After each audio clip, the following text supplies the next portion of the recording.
तो आज हम बात करने वाले हैं इन्वेस्टिंग की दुनिया के सबसे फेमस बेट के बारे में। तो ये एक ऐसी बेट थी जिसने इन्वेस्टमेंट वर्ल्ड को हिलाकर रख दिया। तो ये बेट है वॉरेन बफेट की, जो दुनिया की सबसे सक्सेसफुल इन्वेस्टर्स हैं, और इस बेट का प्राइस जो था वो था $1 मिलियन का। तो क्या आपने कभी सोचा है कि सिंपल इंडेक्स फंड्स जैसे कि निफ्टी, सेंसेक्स, ये कभी बहुत बड़े बड़े हेज फंड्स को बीट कर सकते हैं? तो वहीं आते हैं वॉरेन बफेट, जिन्होंने सिर्फ सोचा ही नहीं बल्कि इस पे $1 मिलियन की बेट भी लगा दी। तो आज हम जानेंगे इस पूरे बेट की कहानी और इस बेट से हम क्या चीज सीख सकते हैं। तो सबसे पहले प्लेयर थे बर्कशायर हैथवे के CEO यानी वॉरेन बफेट, जिन्हें ओरेकल ऑफ ओहामा भी कहा जाता है, और इनकी नेटवर्थ जो है वो 100 बिलियन से ज्यादा है, और ये लॉन्ग टर्म वैल्यू इन्वेस्टिंग के लिए फेमस है। तो दूसरे प्लेयर हैं टेड सीड्स, प्रोटीक पार्टनर्स के हेज फंड मैनेजर, जिन्होंने बफेट के चैलेंज को एक्सेप्ट किया।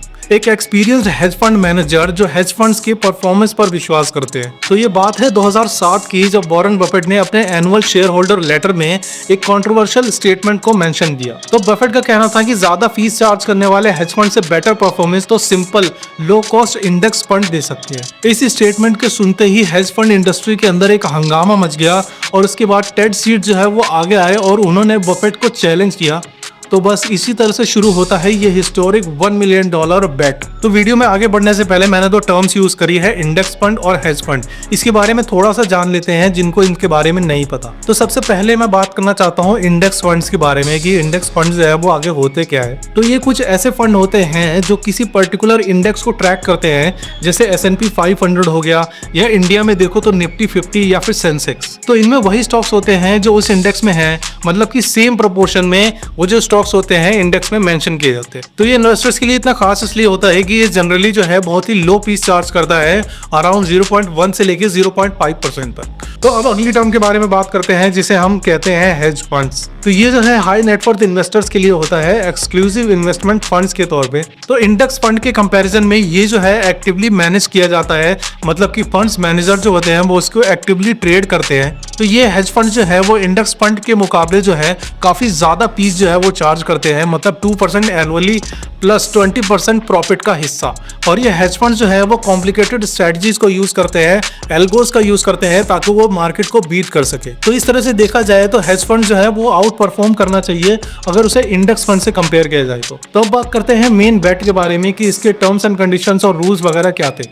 तो सबसे पहले बात करते हैं टाइम फ्रेम की। जो इसका टाइम फ्रेम था वो था 1 जनवरी 2008 से लेकर 31 दिसंबर 2017 तक, मतलब पूरे 10 साल का टाइम फ्रेम था इन हेज फंड्स और इस इंडेक्स फंड को परफॉर्म करने के लिए। तो इसके अंदर वॉरेन बफेट की चॉइस थी वैनगार्ड S&P 500 इंडेक्स फंड, जो एक्सट्रीमली लो फीस चार्ज करता था, और सीड्स की चॉइस थी 5 fund to fund hedge funds, जो मल्टीपल हेज फंड्स के अंदर इन्वेस्टमेंट करते थे। और इस बेट का विनर होता जो 10 साल बाद हाईएस्ट रिटर्न देता, फीस और एक्सपेंसेस के बाद भी। और इस बेट को जो भी जीतता या उससे जो भी पैसा मिलता उसे गर्ल्स ऑफ ओहामा को दे दिया जाता एक चैरिटी के रूप में। तो इसके बाद बेट शुरू होती है 2008 में ग्लोबल फाइनेंशियल क्राइसिस आ गया, मार्केट क्रैश हो गया और S&P 500 इंडेक्स जो है वो 37% नीचे चला गया। तो फर्स्ट ईयर में वॉरेन बफेट का जो इंडेक्स फंड था वो हेज फंड से काफी पीछे रह गया। तो इससे जो है टेड सीड्स और हेज फंड कम्युनिटी जो है काफी कॉन्फिडेंट थे और कहने लगे कि हेज फंड जो है वो काफी बेटर है, मार्केट डाउन हो तो भी हेज फंड जो है इन्वेस्टर्स को प्रोटेक्ट करते हैं। लेकिन ये सब होने के बावजूद भी वॉरेन बफेट जो है वो अपनी जगह काफी कॉन्फिडेंट थे। उन्हें पता था कि S&P इंडेक्स जो है वो लॉन्ग टर्म में हेज फंड से आउट परफॉर्म कर जाएगा। तो इसके बाद ये रेस और ये बेट जो है वो कंटिन्यू रहती है। अगले कुछ सालों तक दोनों ही स्ट्रगल करते रहते हैं। 2008 के रिसेशन के बाद मार्केट जो है वो स्लोली अपने आप को रिकवर कर रहा था। तो 2008 जो पहला साल था वो वॉरेन बफेट के लिए काफी खराब रहा और हेज फंड्स के लिए बहुत ही अच्छा। तो इसके बाद 2008 का जो रिजल्ट आता है वो सीधा फेवर में रहता है हेज फंड्स के। S&P 500 इंडेक्स फंड जो था वो -37% पे था और हेज फंड पोर्टफोलियो जो था वो -24% पे। तो 2009 से लेकर 2012 तक मार्केट जो है अपने आप को रिकवर करने लगा। S&P 500 जो है काफी तेजी से ऊपर जाने लगा। वहीं अगर कंपेयर किया जाए हेज फंड्स को तो हेज फंड ने भी रिकवरी दिखाई, लेकिन स्लोअर पेस। और उसके बाद 2013 से लेकर 2016 तक बुल मार्केट चालू हो गया था।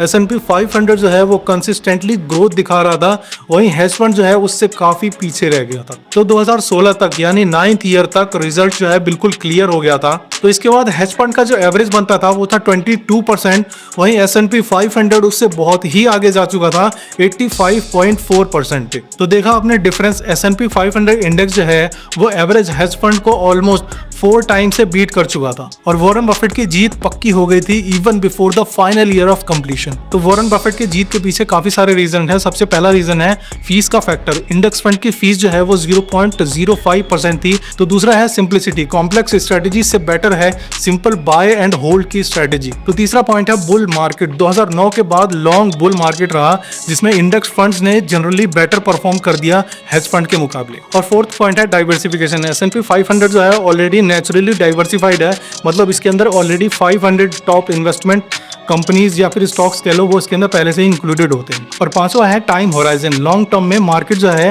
टाइमिंग स्ट्रेटजीज में कम इफेक्टिव होती है compare to buy and hold. और ये बात जो है वॉरेन बफेट को काफी अच्छे से पता थी, इसीलिए वो इतने कॉन्फिडेंट थे रिसेशन 2008 के बाद भी। तो 2017 में फाइनल ईयर से पहले ही टेड सीड्स ने ब्लूमबर्ग पे एक आर्टिकल लिखा जिसमें उन्होंने हार मान ली थी, जिसमें उन्होंने अपने हारने के कुछ रीजन बताए, जिसके अंदर सबसे पहला रीजन था S&P 500 जो है बहुत ही पॉपुलर इंडेक्स है। और दूसरा उन्होंने कहा फीस मैटर्स, मतलब कि हेज फंड की जो ज्यादा फीस थी वो मैटर करती थी अगर उससे कंपेयर किया जाए इंडेक्स फंड की फीस से। तो फाइनल रिजल्ट ये रहा है कि वॉरेन बफेट जो है ऑफिशियली इस बेट को 10 साल बाद जो है जीत चुके थे।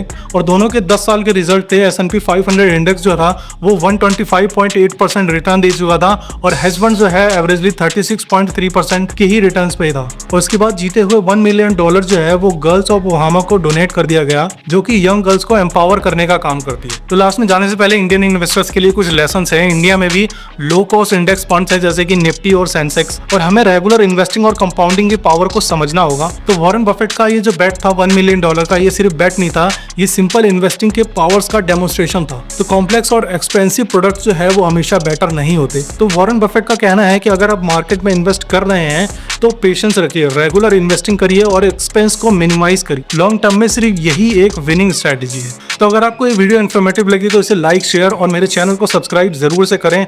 कमेंट में बताएं कि आपको कौन से म्यूचुअल फंड या फिर इंडेक्स फंड में इन्वेस्ट करना चाहते हो। तो इसके बाद अगली वीडियो में मैं डिस्कस करूंगा वॉरेन बफेट के इन्वेस्टमेंट टिप्स, या फिर आप कह सकते हो कि वॉरेन बफेट का क्या तरीका था इन्वेस्टमेंट करने का और अपने पोर्टफोलियो को और भी ज्यादा ब्रॉड करने का। तो ठीक है यार, इस वीडियो में बस इतना ही। मेरे चैनल को सब्सक्राइब कर दो, मैं इस पे टेक और फाइनेंस से रिलेटेड वीडियो जो है अपलोड करता रहता हूँ।